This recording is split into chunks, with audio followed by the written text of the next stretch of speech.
dengarkan sama-sama. Assalamualaikum warahmatullahi wabarakatuh. Alhamdulillahilladzi arsala rasulahu bil huda wa dinil haqq liyudhhirahu ala dini kullihi wa kafa billahi syahida.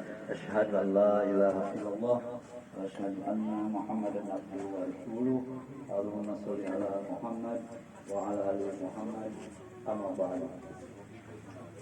Puji syukur terlebih dahulu adalah kita panjatkan kehadirat Allah Subhanahu wa taala yang sampai saat ini masih memberikan nikmat iman, nikmat Islam, nikmat sehat, lebih khusus lagi nikmat kesempatan ibu-ibu dan bapak-bapak dapat hadir di sini dalam rangka berikhtiar. Salah satunya adalah untuk meraih atau menggapai sehat dan bugar sepanjang hayat sesuai dengan judulnya.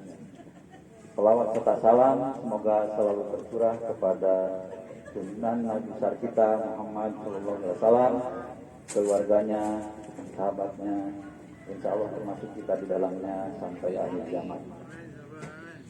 Ibu-ibu dan bapak-bapak, judul ceramah yang disampaikan hari ini atau pagi ini adalah ikhtiar meraih hidup sehat dan bugar sepanjang hayat dari perspektif Islam. Ibu-ibu dan bapak-bapak mungkin punya strategi masing-masing, punya ikhtiarnya masing-masing. Tetapi dalam hal ini saya mengusulkan atau mengendorkan 4 langkah untuk meraih sebagai ikhtiar meraih hidup sehat dan bugar sepanjang hayat dari perspektif Islam. Langkah yang pertama adalah memahami ilmunya melalui belajar tentunya. Jadi memahami ilmu tentang bagaimana cara memelihara atau memperoleh sehat dan bugar sepanjang hayat. Langkah yang kedua adalah selalu berdoa kepada Allah Subhanahu wa taala agar kita diberikan kesehatan dan kebugaran. Langkah yang ketiga sebaiknya adalah ada contoh dari Rasul. Dan langkah yang keempat kita merencanakan langsung melaksanakan. Nah, jadi itu ada 4 langkah. Saya akan mulai dari yang pertama, barangkali ini belajar atau memahami ilmunya. Saya mengutip 2 surat saja yang berkaitan dengan belajar. Jadi memahami ilmu dengan belajar. Yang pertama surat Al-Alaq dari ayat 1 sampai 5. Saya kira banyak yang sudah hafal suratnya, yaitu Bismillahirrahmanirrahim. Ini Al-Alaq surat 66 ayat 1 sampai 5. Iqra bismi rabbikal ladzi khalaq, khalaqal insana min 'alaq. Iqra wa rabbukal akram, alladzi 'allama bil qalam, 'allamal insana ma lam ya'lam. Yang artinya, dia telah bacalah dengan menyebut nama Tuhan yang menciptakan. Dia telah menciptakan manusia dari segumpal darah. Ayat yang ketiga, bacalah dan Tuhanmu lah yang maha mulia. Dan yang keempat, yang mengajar manusia dengan pena. Dan yang kelima, dia mengajarkan manusia apa yang tidak diketahuinya. Dari 5 ayat ini ada 2 kata bacalah.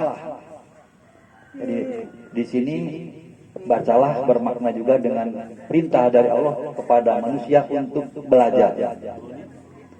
Ya, pertanyaannya, apakah ibu-ibu dan bapak-bapak sudah belajar dengan sungguh-sungguh sehingga bermanfaat bagi diri sendiri, bagi keluarga dan lingkungannya? Itu pertanyaannya ya. Mudah-mudahan ibu dan bapak sudah belajar secara berkualitas. Kemudian sebagai dasar, saya dan mungkin para penceramah sebelumnya saling mengingatkan juga ini mengambil contoh dari surat Al-Asr ya, terutama dari ayat ketiga yang langsung saja artinya adalah saling menasihati untuk kebenaran dan saling menasihati untuk kesabaran. Jadi ini merupakan dasar bagi para penceramah untuk saling memberi nasihat dalam kebaikan dan kesabaran. Sebenarnya banyak ayat-ayat ataupun hadis yang berkaitan dengan menyuruh atau perintah dari Allah agar kita selalu belajar. Jadi kembali lagi, apakah kita sudah belajar dengan sungguh-sungguh? Kalau dalam bahasa Inggris ada istilah yang disebut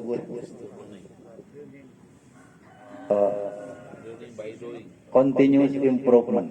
Jadi artinya apakah kita sudah selalu meningkatkan secara terus-menerus, meningkatkan diri secara terus-menerus melalui belajar. Kemudian langkah yang kedua adalah selalu berdoa kepada Allah untuk memperoleh kesehatan dan kebugaran. Ini ada paling tidak ada dua jenis doa. Yang pertama doa yang khusus berkaitan dengan permohonan doa untuk sehat saja, baik jasmani maupun rohani. Kemudian ada juga doa yang menyeluruh, selain doa untuk sehat juga ada doa untuk dikaitkan dengan doa agar memperoleh rezeki yang banyak, kemudian dan lain-lainnya, ya. Ini ada beberapa contoh, saya menyampaikan dua contoh saja. Yang pertama contoh khusus doa untuk sehat saja, ya.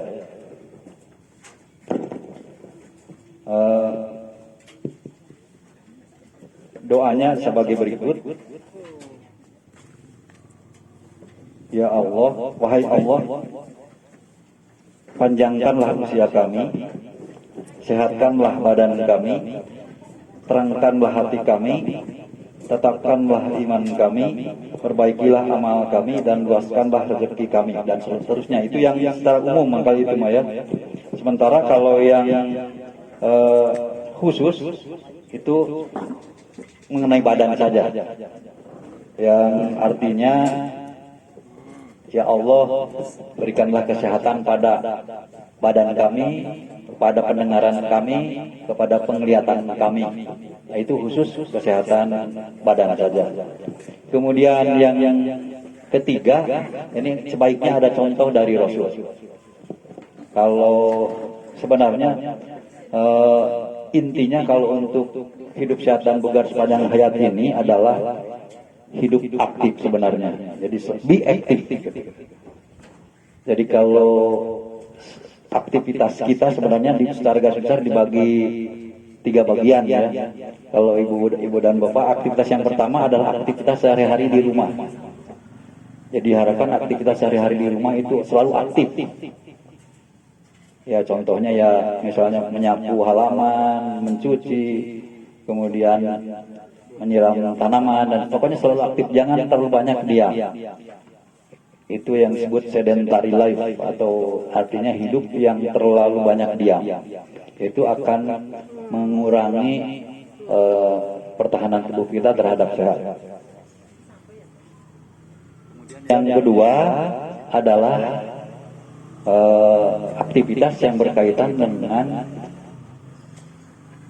olahraga, kecabangan olahraga. Jadi ibu yang misalnya di sini ada yang tenis lapang, ada yang tenis meja dan sebagainya. Dan yang ketiga adalah aktivitas fisik yang berbasis kepada kebugaran, komponen-komponen kebugaran, komponen kebugaran jasmani yang secara dibagi 2, yaitu nanti mungkin di bagian terakhir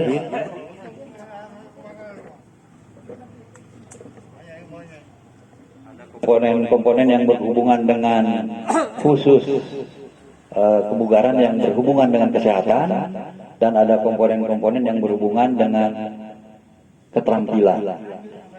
Jadi hari ini sebenarnya sekalian saja saya ingin memberikan informasi bagaimana kita merencanakan sebuah kegiatan kemudian laksanakan. Jadi rencana ini khusus yang berkaitan dengan kebugaran yang berhubungan dengan kesehatan.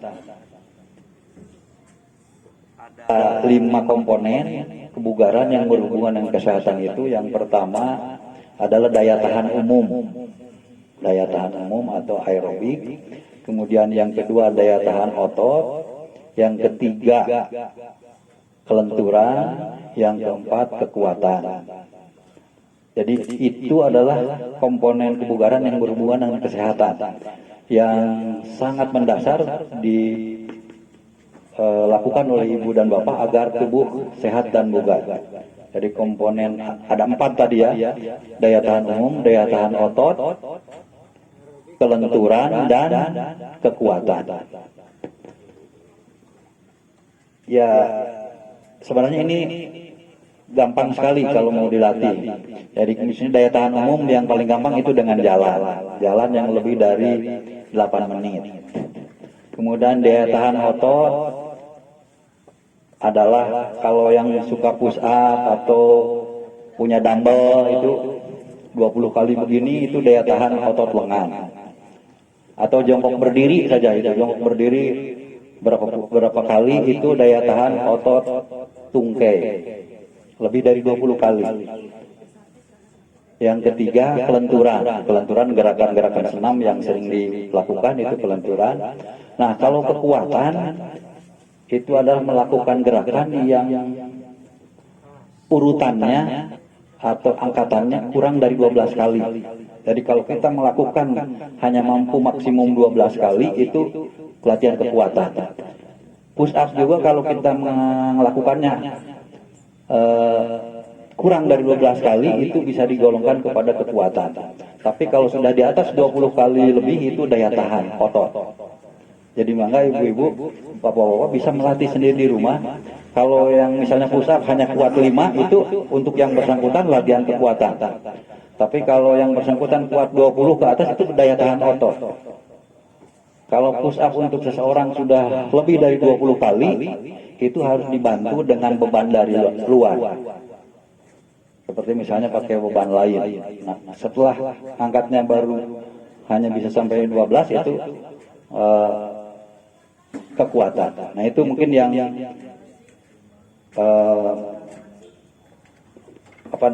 yang utama lah sebagai kesehatan bugar sepanjang hayat yang berhubungan dengan kesehatan. Sebagai contoh, ini contoh latihannya sering kali kita lakukan ya. Jalan, senam, kemudian ada juga gerakan-gerakan lain yang berhubungan dengan yang 4 tadi. Diulangi daya tahan umum, daya tahan otot, kekuatan, dan kelenturan. Nah, itu utama. Hanya apakah ibu bapak sudah melakukan dengan sebaik-baiknya. Jadi kalau ibu dan bapak kembali lagi kepada perintah tadi, belajar dan berusaha seoptimal mungkin tidak akan ada lagi ibu bapak yang dengan sengaja tidak hadir latihan, tidak hadir datang gitu. Karena tidak akan memperoleh kualitas yang optimal. Nah, jadi itu saja mungkin ibu dan bapak, 4 langkah. Yang diulangi lagi mungkin sebagai ringkasan terakhir. Yang pertama, memahami ilmunya melalui belajar. Memahami ilmunya melalui belajar. Yang kedua, selalu berdoa agar diperoleh sehat dan bugar. Yang ketiga, ada contohnya dari Rasul. Kebetulan ada contoh dari Rasul untuk jalan dan lari. Itu dicontohkan, ada sebuah hadis yang menyatakan ketika dalam sebuah perjalanan Nabi Muhammad dengan istrinya Aisyah, istrinya yang muda, ada yang paling muda, Aisyah ya, itu pernah berlomba Nabi Muhammad dengan Aisyah, berlomba lari. Dan pada kesempatan pertama Nabi Muhammad kalah oleh istrinya perlombaan itu. Tapi setelah melalui proses, Nabi Muhammad merasa mungkin bukan malu ya, ingin bersaing juga dengan istrinya, sering berlatih. Dan sementara istrinya karena sering makan daging katanya jadi gemuk. Kemudian berlomba lagi jadi kalah Aisyah. Itu contohkan. Jadi artinya memang sudah ada contohnya. Dan yang keempat tadi, rencanakan, laksanakan. Hanya berdasarkan pengamatan saya, jarang sekali manusia yang merencanakan untuk hidup sehat dan bugar secara tertulis. Jarang sekali. berdasarkan penelitian yang saya lakukan hanya sedikit. Namun karena manusia sudah terbiasa memprogram secara lisan di otaknya, mereka sudah terbayang ya besok atau lusa mau begini diulang-ulang terus. Paling tidak itu rencanakan, lakukan.